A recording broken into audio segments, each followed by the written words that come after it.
coverage of another health matter closer to home. Thank you for joining us today on NBC 10 News at noon. The State Health Department has just confirmed that a child in Rhode Island has died from an infection associated with the enterovirus. NBC 10's Sierra Putman is outside the Health Department in Providence with the latest. Sierra?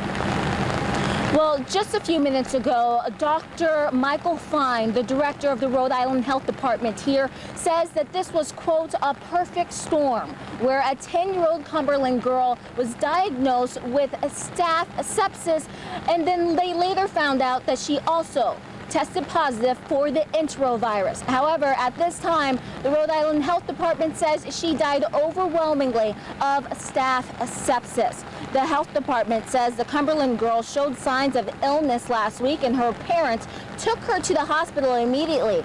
Dr. Fine says the child deteriorated rapidly in about 24 hours. The department says it is very rare for children to develop a staph, sepsis, and enterovirus at the same time, and they don't expect us to see this again. And although both of those illnesses are associated with children with deficient immune systems, Dr. Fine says this was a healthy child before last week. We don't have any way to know that with any certainty. We don't know which came first, and that's not possible to know with the current state of our science.